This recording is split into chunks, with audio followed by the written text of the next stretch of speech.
All right, deep divers, buckle up. We're diving headfirst into a world of sticky sweetness today. That's right. We're getting the buzz on Polish biohoney. Polish biohoney. I've seen more and more of it popping up lately. What's with the sudden surge in popularity? Well, it's not exactly sudden. Poland's been a player in the global honey game for a while, just quietly making moves. They were the 14th largest exporter of honey globally back in 2022. Wow, 14th. That's impressive. I honestly had no idea. Right. But here's the thing. They're also a big importer, too. It might seem a little counterintuitive, right? It does. Why import if you're already exporting so much? Because Polish honey is in high demand right at home. Domestically, the demand often actually outweighs what they can produce, so they're bringing in honey to satisfy that local sweet tooth. So, Polish consumers love their honey. Well, they absolutely do. And that love is only growing stronger. Projections show the Polish biohoney market reaching a whopping $134.1 million by 2026. Okay, 134 million. Now, those are some seriously sweet projections, but what's driving that kind of growth? Is it just a trend? It's more than just a fad.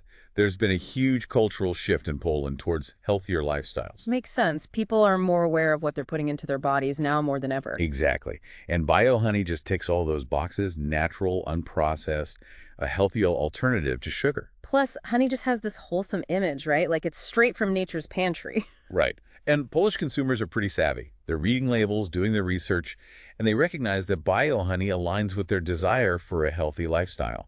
It's more than just a trend, though, right? It's like this whole movement towards mindful consumption is really taking root, and biohoney really embodies that shift. It really does. And you know, it's interesting. It's not just about spooning it into your tea or drizzling it on pancakes anymore.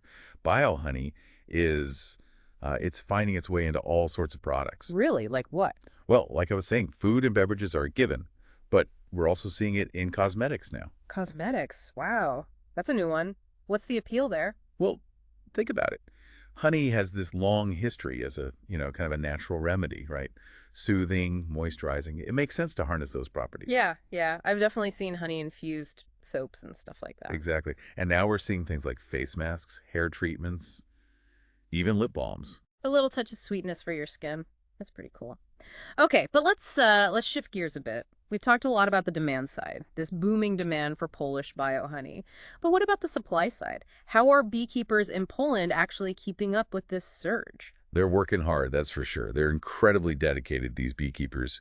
And actually, 2023 was a record year for honey production in Poland. Really? How much are we talking about here? Over 33.2 thousand metric tons of honey. That's a mountain of honey. But I imagine even with a whole army of bees producing that much honey, it can't be easy, right? What are some of the hurdles that beekeepers in Poland are facing?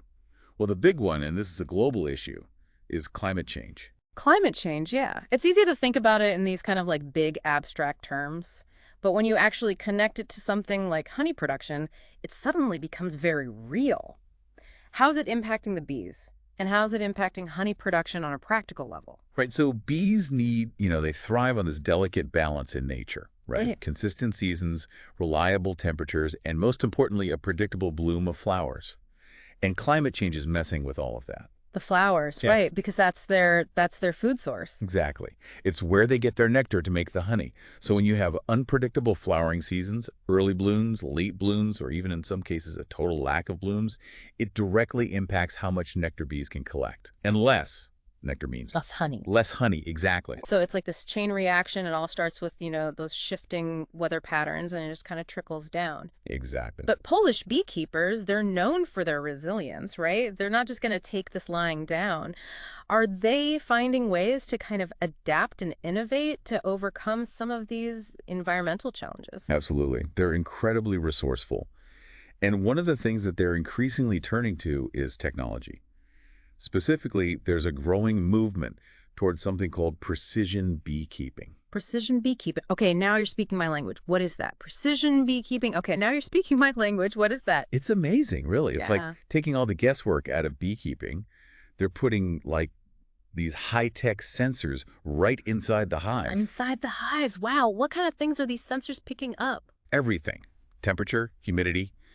They can even detect the sounds the bees are making, believe it or not. No way. The sounds, what, like a tiny bee microphone? Yeah, it's incredible. And all that data, it gets zapped right to the beekeeper's computer or phone They can check in on their hives anytime, anywhere. So they basically have like a live feed of what's going on in the hive. That's wild. But what's the real benefit of having all that information? Well, it's all about being proactive. Right. Let's say a hive is getting too hot, or maybe the bees are acting a little agitated. The beekeeper knows instantly and can adjust things accordingly. So it's like they can address potential problems before they even become problems? Exactly. It's all about keeping those bees happy and healthy. And, it's not just good for the bees, it's good for consumers too.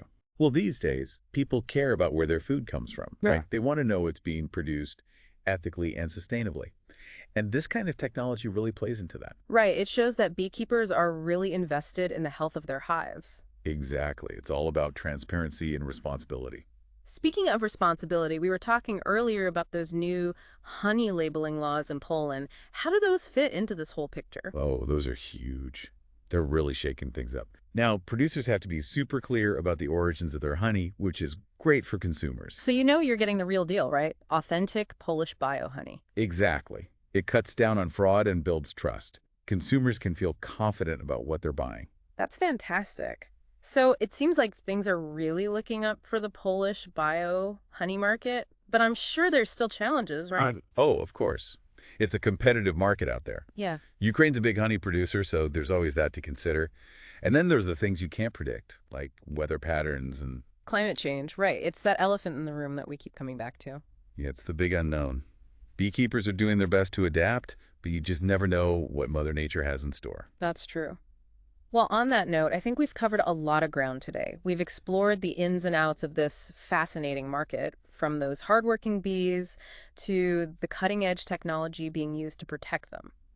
So, as we wrap things up, what are the key takeaways you hope our listeners will remember from today's deep dive? Well, first and foremost, I hope they come away with an appreciation for this incredible natural product and all the work that goes into producing it. Me too. And I think it's also a great example of how innovation and tradition can work hand in hand. Polish beekeepers are honoring those time-tested traditions while also embracing new technologies to ensure a bright future for their industry.